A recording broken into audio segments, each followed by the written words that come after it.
Hey guys, just a thought as I'm getting ready to pull into the comic book store here. I'm in the plaza. I just realized that, Avengers has been out for going on a couple weeks now, and I haven't seen the movie. Am I literally the only schmuck who hasn't seen this movie yet? I don't know when I'm going to have time to see it. I got so much stuff going on with my kids and field trips and stuff like that. And just with all the comic books and stuff. And then what makes it even worse is that I actually have to see Deadpool. That's coming out. And then I have Solo. That's coming out. There's no way I'm going to be able to see these movies. Because if I'm lucky, I get to see like 3 movies a year because of how crazy it is. Man, oh man. At least I maybe it'll keep up with my comics, though. Stay tuned for the haul, guys.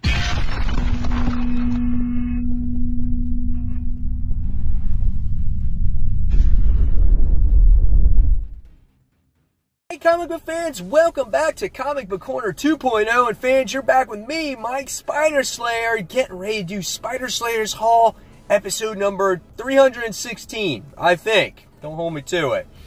This is a video series where each and every week I show you, the fans, which comic books I picked up at the comic book store.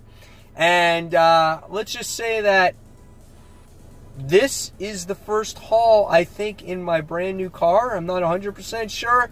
But yeah, I recently just got a brand new car. So very excited about that. And I'm trying to keep it clean. So no comic books left in the car, no comic book bags on the floor, none of that stuff. But nevertheless, let's not waste any more time, and let's see which books I picked up this week. I got some good ones this week too, besides the ones that came out.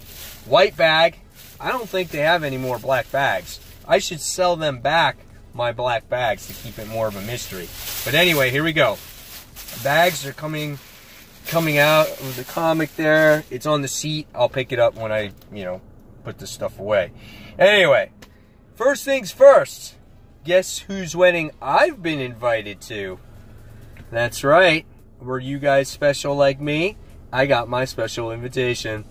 That's right. Selena, Kyle, and Bruce wedding. Their wedding on July 4th, 2018. It's a promotional card to actually show you everything that's coming out when it comes to surrounded by their wedding. So that's pretty cool. I'll save that one. Next, I wound up getting more of this promotional artwork from the Avengers storyline that's going on right now. Fight as One, as we have She-Hulk and Captain America. And with that, we wind up getting Doctor Strange and Ghost Rider. So we wind up getting that as well. So that's cool. It adds to the other 2 that I wound up getting a couple weeks ago. Alright, so let's get on to the comic book. So the first book I wound up getting is the Mighty Thor, issue 1, Jason Aaron. And it says, at the gates of Valhalla. I don't know if I say that correctly. So this is pretty cool. I guess it's maybe paying tribute to Jane Foster Thor. Not 100% sure. I just realized that this came out, so I don't know if this is a one-shot or whatnot. But I'm looking forward to reading it. So yeah, pretty cool stuff here. All right, next we wound up getting Daredevil issue 602. I'm trying to see how this story plays out at the end. Pretty cool cover, as you get to see. What is this? I forgot that guy's name. In Daredevil's head. It's like his protege or whatever it is. Artwork has always been pretty solid when it comes to this book. I've enjoyed it. I've enjoyed the story. I like how Matt Murdock has become like the mayor now of New York, which I think is pretty neat. So yeah, cool facial expressions in here too. So this is Daredevil issue 602. Next, we have issue 2 of Earth's Mightiest Avengers, and this is otherwise known as the Legacy numbering 692. Excuse me. Here we get to see the Celestial coming down on all the Avengers here. We get to see She-Hulk hulking out. Thor's right there. First issue was really good. I like how the team was being assembled. I love how the Celestials are falling from the sky. I actually like this better than the actual Justice League book that came out last week. So, and this week we get issue 2 of that one. So we'll see how these two actually compare. Here's a continuation of the artwork here. So yeah, it looks like, you know, really good looking book. Hulk is in here, She-Hulk. So it looks like She-Hulk's out this time around. So she has a more prominent role, which I'm looking forward to. So this is Avengers issue 2. All right, next, the continuation of Injustice 2, issue number 26. Anybody have an idea if this is going to actually end? I mean, this is a long story. I'm really enjoying it. It's been a fun read. This one looks like Alfred's going to die again. He's already died once before. Interior artwork looks really good in the book, as usual. Tom Taylor's writing in this story has been nothing but the best. All the characters have great moments. They've all shared the spotlight in this book, or in this series overall in general.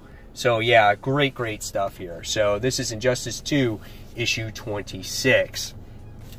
All right, next, talking about that Avengers book before, we have Justice League No Justice, issue 2.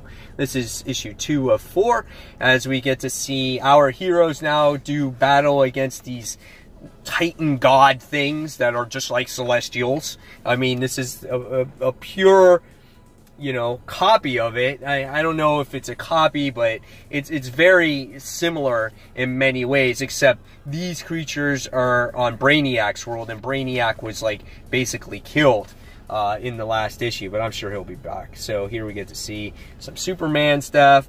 I'm just not keen on the uniforms with these little thingies on them or whatnot, you know. So, but nevertheless, we'll be interested to see what's going to happen in this issue, how it really progresses the story, because issue 1 was like a setup issue. So this is No Justice, issue 2.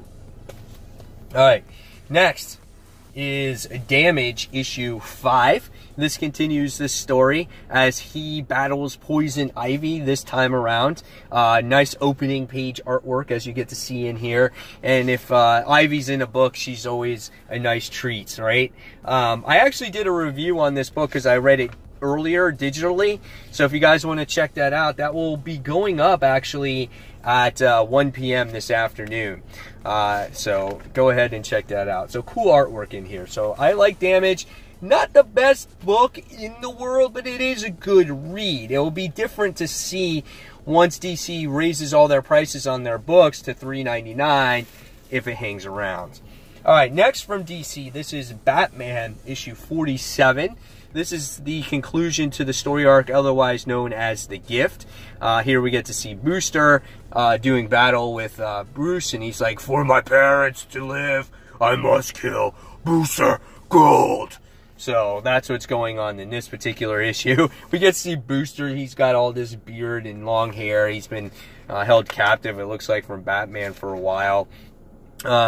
So yeah, here we got Bruce holding a gun. So he's obviously furious because of Booster. His parents are dead in this particular universe. So yeah, we'll see what happens here. So this is Batman issue 47. I just want to get to the wedding already, man. All right, speaking of weddings, this is the Wedding Special, X-Men issue 1. So this is cool. 3 Tales of Mutant Matrimony in the making. J. Scott Campbell cover. Haven't seen one of his covers on Marvel in a while that you didn't have to pay like $20 for. Really nice looking cover here. Colossus and Kitty. Yeah, they look really good. Interior artwork here. We get to see some Kitty Pryde moments in here. So we'll get to see what's happening. Looks like a lot of story in here, which is maybe what you want in this type of issue. So if you're a fan, I think you're going to really like this particular issue. So looking forward to reading it. So I'm going to try to get a review up on this as quick as I can. All right. Next, we have... Now, this is what I'm talking about is X Week, right? X-Men Red. issue number 4, written by Tom Taylor. Of course, he's got Laura front and center. Why wouldn't you when you're the writer of this book? Because this is where he's going to be writing this character. I have not been overly impressed, though, with this series. Not yet. Hopefully he develops it a little bit more. I'm not really keen on the artwork in this particular series either. Maybe that's why I'm not into it so much, because it kind of takes me out of it. But we'll see what continues with the whole X-Men Red story. So, yeah. Alright, next. The last all-new Wolverine, issue number 35. You know, my hat's off here to Tom Taylor writing this series. He really gave Laura added layers here to the character, and I'm sad to see this go. This takes place in the future, and I would love if Tom Taylor actually continued writing a series in the future that Laura and Gabby was in. Because all the characters in here have been really interesting to see, you know, so many years into the future, whether it's Captain Marvel, Gabby, Jonathan, Doctor Doom, Maria Hill, any of those characters. It's been really good to see them, and this is only the 3rd issue, and I'm intrigued by it, and I'm sad to say that Tom Taylor is leaving this book, and I wish he would continue it. But I will continue Laura's adventures in the Wolverine book when it gets relaunched very soon. So this is all the last all-new Wolverine, issue 35. I can't talk today. Okay, next book, The Hunt for Wolverine. This is The Claws of a Killer. So this has a lot of his Weapon X friends in there. Here we get to see that this book is a little bit more darker than I would say than the Adamantium Agenda that came out last week, which was really well done. So here we get to see, you know, again, darker artwork. So if you're not, if you're not a fan of, dark and not so highly detailed, this might be not the book for you if you like just art. So we'll see what happens with the story, though. All right, moving on. Another X book, guys. This is Cable. And he looks like he's doing battle with X-Man. When was the last time you saw that dude, right? Holy shit. But this has been pretty good as he's been dealing with that virus thing, that technovirus that's been taking him over. He's had hope in his book. I think this has been a great direction for the story. Adds layers to Cable, besides him just being big muscles and big freaking guns. So, yeah, so really cool stuff in here. This is a cool cover. I like it. So, Cable, issue number 157. Alright. So, this was like no intention. I had no ideas at this point that I had all these X books because I didn't pull them yet. And I was just looking on the rack for, good books to buy, right? So, I wound up getting Giant Size Annual All New X-Men. This is issue 10 from 1986. And so this was crazy. I was like, oh, I didn't know I had all these X books. This is the first appearance of Longshot. So I wound up getting this book. So I was happy to get this in the collection, especially of all the X-Men books that I actually have. I know for sure I don't have this one. So I was happy to get that. And this is not an X book. This is the one X book that I didn't get. And this is an oldie. This is from 1966. And this is issue 47 of The Amazing Spider-Man. I was like, damn. It's not in the best of shape. I can honestly tell you that. I mean, the book was made in 66 for crying out loud. It's like 50-something years old. And someone put a stamp on it. And I'm like, damn, why is there that stamp on it? But the funny thing is the date on this stamp, not the year, but the date is December 22nd. And that's my wife's birthday. I thought that was just weird. And it's like, I want to go back in time and figure out, like, seriously, what made this guy put a stamp on the freaking comic book? I want to go back in time and see where this comic came from. It's so flippin' old. But to find an issue of Amazing Spider-Man number 47 is a true treasure, even though it may not be in the best shape of the world. just to have it is great. So there you have it, guys. There is the haul for the week. Hopefully you guys enjoyed it. Now it's your turn in the comments below. Tell me what you picked up for this week, which books you're most excited on reading, maybe possible books that you're dropping. And fans, as always, thank you so much for watching Comic Book Corner 2.0. Channel does not exist without your guys' likes and comments and views. It really means a lot, guys. And over the past 6 months, the channel has grown a lot. And again, this is probably the most viewed series out of everything. So thank you so much. And guys, if you like this video, give it a thumbs up. Hit that subscribe button, hit that notification button so you don't miss a single video from me. And guys, as always, thanks for watching, and I'll see you in the next comic book review. See you soon, guys. Bye.